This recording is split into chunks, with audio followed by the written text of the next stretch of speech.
naval base on planet Tatooine, where a young pilot is embarking on a crucial training flight. Yeah, I just managed to troll virtually everyone who sent in a guest for this week's episode, as most everyone didn't think I'd cover 2 LucasArts titles in a row. Well, you see, my original plan was to place a good LucasArts title next to a bad one, and somehow both ended up being worse than I expected. Today's Ancient DOS game is Star Wars Rebel Assault, and I was fully prepared to give this game at least a little benefit of the doubt given the issues I ran into, until I opened up my digital manual for a second time and clued in that something seemed rather familiar about the box art. I mean, take a good look at this for a second. Remind you of anything? Yeah, well, its original artwork for sure. It was clearly taking perhaps a little too much inspiration from Wing Commander. And yeah, I'm showing the Super Nintendo version's box art instead of the DOS version, only because I feel it works better for this comparison. The two are otherwise very similar. Now, the reason I'm upset about this is because this box art for Rebel Assault is misleading, whether intentional or not. The Wing Commander box art was designed to show players exactly what they would be experiencing in the game. So referencing that art, in combination with showing the control interfaces used in the X-Wing game which came out prior, leads potential buyers into thinking they're going to be getting something with all the polish and gameplay of the X-Wing and TIE Fighter games, when they're getting absolutely nothing of the sort. Also, a more minor thing is that showing the pilot holding a joystick here and not in the game is again a clear indication of where the inspiration for this art came from. The joystick was in the Wing Commander box art because in that game you do indeed see your pilot controlling their ship with it. Back to Rebel Assault though, this thing's a mess. And what's weird is that it comes so close to actually being fun regardless of its issues. So close. But it has one massively critical failing. And I tried a whole bunch of configuration settings and everything just to make sure it wasn't just me, and no. This issue completely breaks what could have been at least average gaming experience, and we are going to be tearing into this issue later in the episode, as well as exploring how it could have easily been made better. But I'm pretty sure most of you can figure out what it is just by watching the footage. Other than that, the game's got a mix of decent illustrated artwork, mixed in with really highly compressed 3D rendered full motion video, and pulls video clips and music right out of the Star Wars movies. Now, before we move on, since most of this episode is going to be negatively focused, I do want to point out a few positive things. The first is that despite the arcade-style letter selecting for entering your name and passwords, you can indeed use the keyboard for typing them in. Plus, the passwords are not case-sensitive, so you don't have to worry about that. The game has multiple styles of action to mix things up, so it doesn't feel like you're just doing the same things over and over again. And the controls are highly responsive and can easily detect subtle movements, so at least there's that. Tatooine base is under attack. Well, kid, I think it's time you graduated to an X-Wing. Star Wars Rebel Assault was produced by LucasArts and released in 1993. And I do believe this is the first rail shooter to appear on Ancient DOS games. For those unfamiliar with the genre, a rail shooter is when your player moves down a fixed path, often in 3D, and needs to aim at and shoot targets in a timely manner to survive. Otherwise, potentially get injured, lose a life, and have to do things over again. It was a highly popular format for arcade gaming, often combined with various kinds of physical gun props to use for actually shooting the targets. It supports VGA 320x200 256 color graphics, and because the game uses an all-digital soundtrack, it only supports a small number of audio devices. As for its current release date, it's still commercial and readily available from the Good Old Games website, along with its sequel, together for $10 at www.gog.com. And I really should point out right now, the sequel is far superior to this first outing in every way imaginable. And I believe it's still a DOS game too, so we'll probably be taking a look at that later this year. If you want a physical copy, then you're in luck. Demand for this game is very low, and loose copies can be sourced for dirt cheap, while fully boxed copies tend to go for only about $15 to $20. Keep in mind though that it was released on multiple platforms, though from what I can tell, the price doesn't fluctuate much across them all, so just make sure you're getting the specific version you want and you should be fine. That said, if you want to experience this game in a better state, I recommend skipping on the DOS version, because from what I've witnessed, the game actually plays much better on the other platforms it was released for, which may explain why its review scores were as decent as they were for the time, and why some people actually have fond memories of this game. It is a period of civil war. Rebel spaceships striking from a hidden base have won their first victory against the evil Galactic Empire. The story for this game is very much not canon. Since the vast majority of everyone watching this video likely knows the story behind the Star Wars movies, I'm not going to go over the details for that. But to give you an idea of how odd the story in this game is, it starts off just a little before the opening events of A New Hope, leads into the opening events of Empire Strikes Back, then finishes with the Death Star stuff from A New Hope.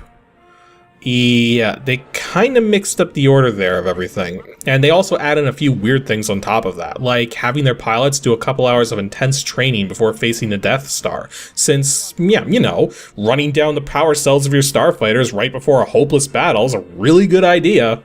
Though you actually follow all of these events through as a character simply referred to as Rookie 1, though later on you get the call sign designation Blue 3. Basically, you start off doing training runs and then rapidly move up through everything to end up firing the all-important torpedo shot in the Death Star trenches to blast the thing to smithereens. Because somebody has to do it, and it's sure not going to be Luke. Though you're actually able to select Rookie 1's gender from the options menu, with appropriate changes to the art and voice work to match. Though I do have to say that the male voiceover for Rookie 1 was done with a lot more passion than the female voiceover. Give the game a run through using both characters, and you'll see what I mean. Should you dare to actually play this thing. So, seeing as the game's a rail shooter, it should come as no surprise that the gameplay is as basic as it gets. What's interesting is that they do indeed mix things up a bit by having some advanced mechanics. For instance, in the very first of the game's 15 levels, referred to as chapters, you're able to choose your path partway through by aiming your ship either closer to the left or closer to the right, with the right path supposedly being more difficult, but I actually find it easier. There's also instances where you actually have to protect friendly ships by making sure to shoot down very specific enemies before it's too late. Now, there's actually several different gameplay styles you go through during the course of the game, including third-person flight, first-person flight, bombing runs, asteroid runs, and there's also a single on-foot section and an Imperial Walker section. Let's actually talk about each of these briefly, since they have some different mechanics to consider. The third-person flight is one of the most common modes of play in this game. The idea is that you have to control your ship to avoid hitting obstacles, and sometimes you also have to worry about shooting stuff down, in which case you simply have to point your crosshairs over a target and fire. Though it can be very tricky to get a shot to count in this game, even though the game has a locking mechanic which locks your cursor onto a target when it's within an appropriate range. I'm not entirely certain why this works sometimes and why it doesn't work other times. The first-person flight is similar to the third-person flight, but is often done when there's nothing to dodge and the focus is more on shooting targets down. Though the first-person flight is also used when doing asteroid runs, in which case you have to lean your ship away from any brown asteroids that get too close, while shooting down any blue ice asteroids, which also get too close because the blue ones can't be dodged under those conditions. The bombing run happens a couple times and simply has you shoot at targets from a semi-overhead perspective while dodging obstacles and enemies, and is surprisingly one of the most playable sections of the game for reasons we'll get into soon. For the section where you're on foot, you can actually move to the sides to help adjust your aim and get out of the way of certain attacks. Moving will happen automatically if you hold far to one side, or you can manually trigger it with your second joystick or mouse button. As for the Imperial Walker section, you only take out one, and instead of using tow cables and harpoons, you instead need to blast away all of its armor plates, then simply shoot it enough times to take it out. At the same time, you have to occasionally decide which side of the walker you want to focus on, which alters the flight path you take, and which panels will be the most vulnerable. Now, since this is ultimately a rail shooter, the only major goal of the game is to score points and get to the end. But to keep that from happening is your damage indicator and extra lives. Anytime you collide with something or get shot at, first of all, it always sounds like a laser impact, even if you're hit by a rock. But more importantly, you take damage, the amount depending on what it was which hit you. The amount of damage you take is also affected by your difficulty selection from the options menu. Your damage does slowly get repaired over the course of a mission, but it's a very slow rate of repair, and will only really come into play in the longer missions, which can loop around. If you take too much damage, you lose a life, and if you lose all of your lives, it's game over.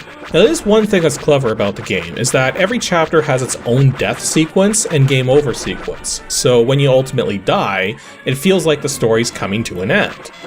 Which unfortunately means going back to the last password point, as not every chapter gives you a password to start from. So there's only very specific points you can continue the game from, which is kinda dumb for sure, but not nearly as dumb as this game's one massive failing. We have to take them out before they can alert their command of our presence. Yep, I said earlier that the controls for this game were responsive and able to detect subtle movements. They're also really simple given the nature of this thing. So how on earth could they also be the single most damning thing in here? Well, to understand what's wrong with the controls, I first want to prove that I'm not just going crazy. What I'm showing you right now is the joystick calibration screen, as I've been playing this with a joystick for reasons I'm going to go into in a moment. As you can see, as I move the stick around, I can get it to go exactly where I want it to. Yet, when I go to actually play the game, the tiniest push up or down causes almost an entire cursor movement up or down, despite the left and right motion being perfectly fine.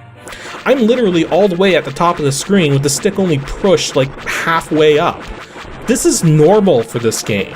On top of this, the game is doing something extraordinarily odd in that the cursor is limited as to how much it's allowed to move in each frame. If the cursor tries to move more than it's allowed to, it buffers that movement and will continue to play it back.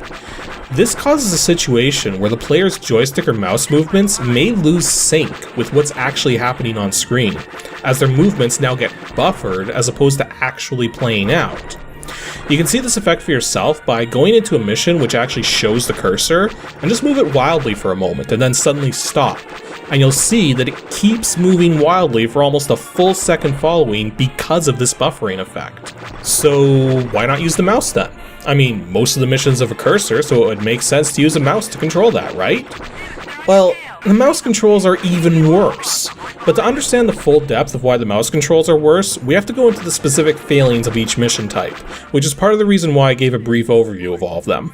In the third-person flight sections, in order to make the motion of the ship match up with the on-screen flyby more accurately, the game will routinely force movement on the player's ship, causing it to slide side to side, straight up or down, and sometimes very suddenly by huge amounts. This creates a situation where you need to rapidly compensate for this, which you can definitely adapt to with either a joystick or mouse and ultimately memorize where these parts are, but it still means trying to combine subtle movements with sudden movements. And it's very difficult to get a feel for this with the mouse because you have no way of feeling how much acceleration you're currently applying. Whereas with a joystick, you can easily tell how much you're holding it in any one direction. The first-person flight is where the mouse control just completely falls apart though, because there's auto-centering. Yes, even if you turn off the joystick support and go with strictly mouse controls, the auto-centering in these sections remains in effect, meaning you're constantly fighting to keep the cursor where you want it because the game's always trying to bring it back to the center of the screen. This happens with a joystick too, but it isn't an issue there because the cursor is trying to map the actual position of the joystick. It doesn't do a great job, but at least it's trying. And as for the other sections, the mouse controls are about on par with the joystick controls, but the joystick controls do still feel better overall. So now some of you might be asking, well, if the joystick control sucks and the mouse control sucks, just use the keyboard.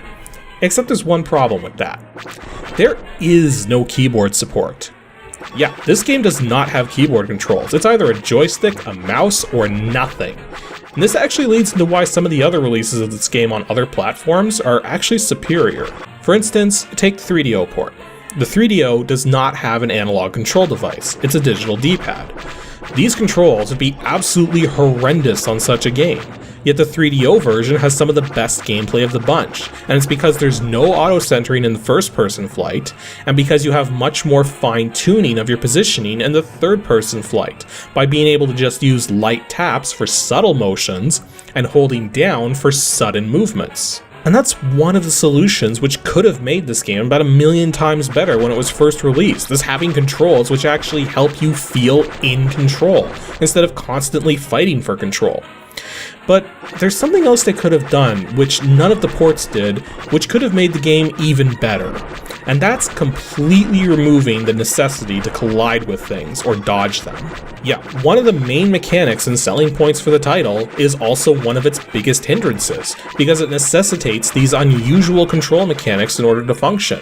Yet if you removed the collision aspect and focused more on the shooting aspect, things like auto-centering and jerking the player's position around in third person suddenly becomes irrelevant. You can give the player much more direct control without having to worry about breaking the immersion.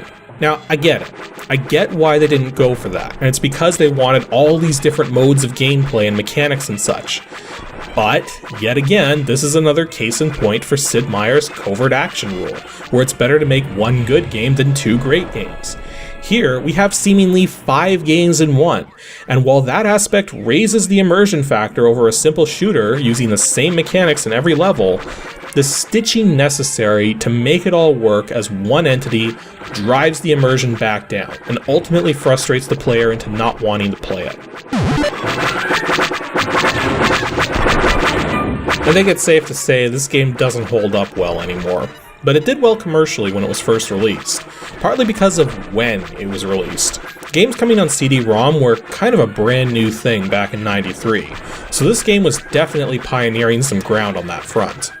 Combined with its use of positional shifting and rotations with the FMV, it worked to try and make things feel a little less like playing through a poorly compressed video sequence, even though that's ultimately what you were doing.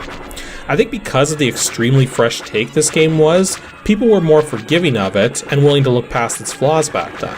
But nowadays, now that we have more to compare it to and we're not enamored with full motion video anymore, we can see what this game truly is. And that's extremely bad controls overlaid over poor story writing mixed together with a bunch of super fuzzy video sequences and an insane level of difficulty. It's a good thing they actually learned from their mistakes and made Rebel Assault 2 a lot more playable, at least if memory serves. Again, we'll get to it later this year, but for now, let's close out the chapter on this one. Once again, you can leave the cycles count in DOSBox set to auto without any issues, but you actually want to make sure timed intervals for joystick support is set to true. It is the default setting, but some people may actually default this to false, because the false setting tends to be more compatible with games overall. However, if you set this to false with this game, you'll lose some control accuracy and you'll also encounter drift, so setting it to true is definitely the way to go. Anywho, that's all for today's episode of Ancient DOS Games. Next Saturday will be episode 203, and as for which game I'll be covering, well, think about all the games you've played with colored keys. Ken's Labyrinth has 2 colors, Duke Nukem 3D has 3 colors, Commander Keen has 4 colors. However, what I'm covering next week has 7 key colors. If you think you know of something like that, then be sure to send your guess to adg@pixelships.com, and stay tuned as we finally take a look at something this year that I think we can all agree was pretty decent. Rookie 1, come in. Return at once. Imperial walkers have been spotted near the outer perimeter. We're beginning to evacuate, but we need time. I copy, Control. I'm on my way.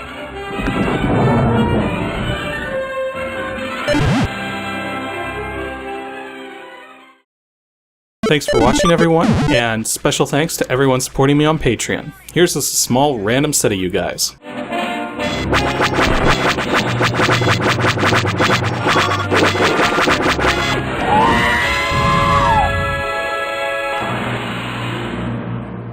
Too bad. That rookie had promise.